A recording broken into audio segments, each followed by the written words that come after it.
In Milwaukee, I stayed in a hotel named the Fister. That was the name, the Fister. And obviously they were sensitive to it sounding weird, so they added a P at the front, so it was the Puffister. Hey, it worked for Michelle Pfeiffer. And that hotel was started by a man named Guidofister, who thought, my name's Guidofister, why don't I go into hospitality? Guidofister. His name sounds like an ethnic slur. Get out of here, you Guidofister! Go fish somewhere else!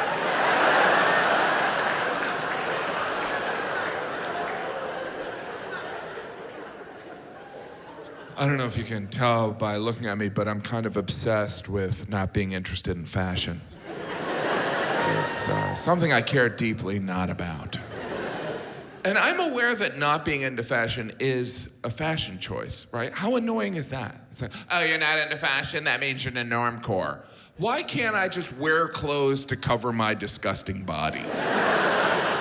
Why must it be a choice?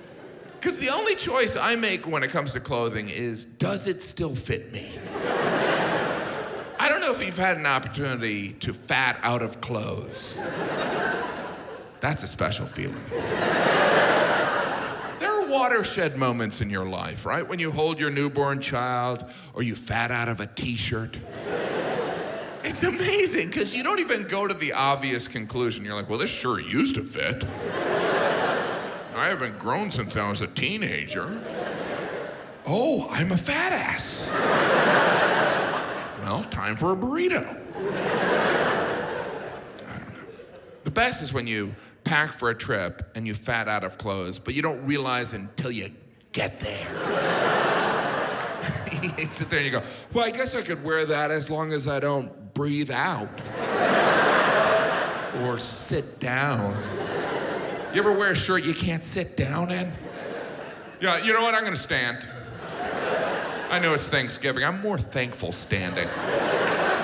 Better angle for carving. I still have all the clothes that don't fit me. They're in my closet in case I have a dramatic weight loss over a weekend. It's ridiculous. It's like I'm curating an exhibit of my weight gain.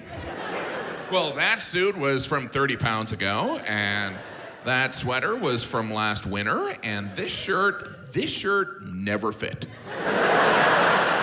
Have you done that? Have you bought clothes that don't fit thinking that'll be the incentive to lose weight? It's like, well, I've only gained weight for the last 40 years. Maybe this shirt will turn it around. How'd you lose weight? I bought a shirt. It worked. No, fashion's kind of wasted on me. You know, like those fashion shows. To me, fashion shows just look like skinny teenagers walking around in their parents' clothes looking for food.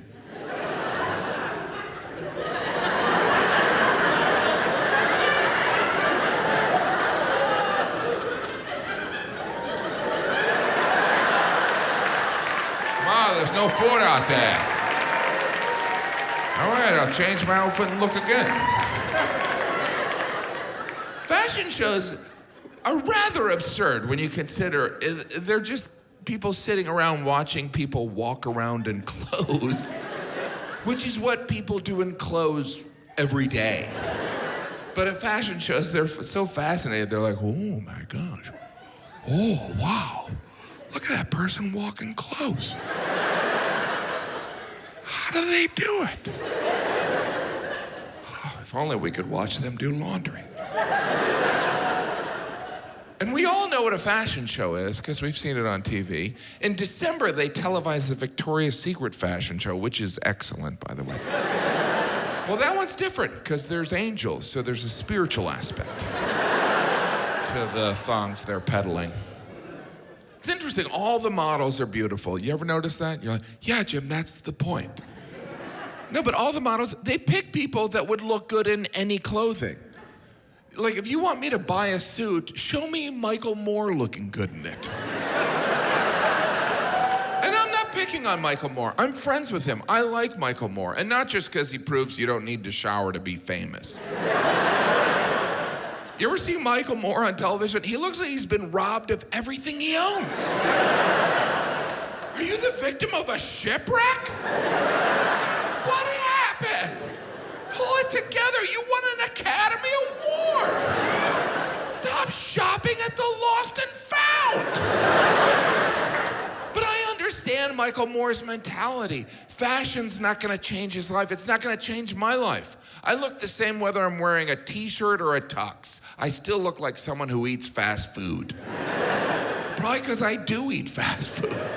I look the way I look. Look, I didn't vote for Trump, but I walked around New York City and everyone the week after the election looked at me like, you did it. You did it. And I was like, I didn't do it. But after a couple of days, I was like, did I do it?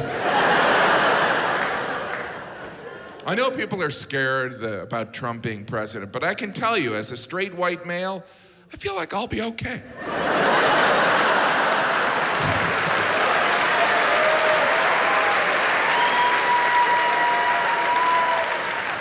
My wife hates that joke. And I love her, but not enough to get rid of that joke. I would do anything for my wife. I'm aware of that. But there are people that are more romantic. Prince Edward abdicated his right to the English throne for the woman he loved. Isn't that unbelievable? He was forced to choose between the woman he loved or being king of England, and that idiot chose the broad. Now, I'm sure in that moment it was the right decision, and I'm happily married, but even in the best relationship, each person has thoughts where they go, I've made an enormous mistake. But we never thought I could have been king of England. Do you think Prince Edward really ever got over that? Every time he had to empty the trash, he's like, the king of England doesn't have to empty trash. The King of England can chat with his ex on Facebook. Can you imagine what kind of news event that abdication was in the UK? They must have been, he's gone mad. We should get him to hospital.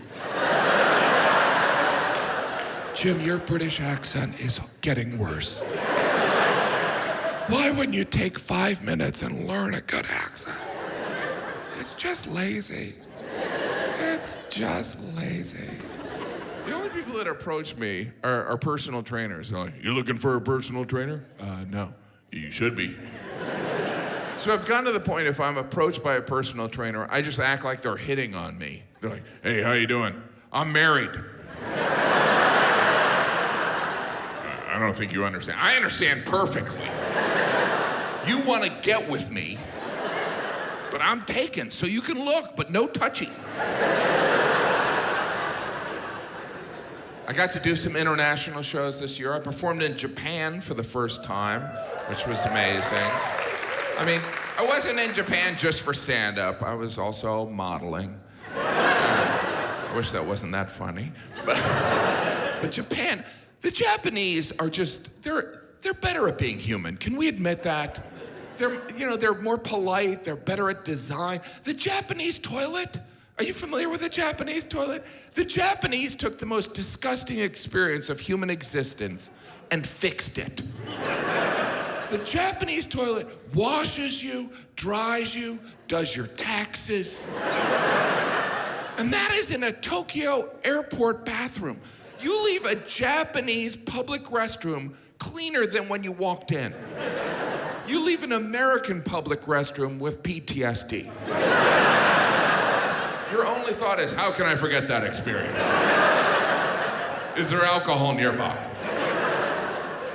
The entire time I was in Japan, I felt overweight, probably because I am overweight. But generally, the Japanese are thin. I mean, there are people that are overweight in Japan, but not like in America. We're better at not being thin. Because if you get really fat in Japan, they make you sumo wrestle. They make their fat people fight each other to entertain the thin people. And the fat people in Japan go along with it. Well, why am I doing this? It's prestigious. Now you try and push that other fat ass out of the circle. Oh, we try not to giggle. But first, throw in this giant diaper and put your hair in a bun. It's very dignified. The Japanese are quiet and polite. They're like the opposite of my children. I had my kids with me, and they were always making loud noises. Occasionally, I would catch a Japanese person looking at my poorly behaved kids, and then they would look at me, and I'd always say the same thing. We're Canadian. Of course, we're not Canadian, but that is what some Americans do when they travel internationally. They tell people they're Canadian, which I think is cowardly. That's why I always tell people I'm North Korean. Then I get the respect I deserve. How much attention does the country of North Korea need at this point? Every 2 days, North Korea's like, we're gonna blow up the world! Isn't there a part of you that's like, then just do it?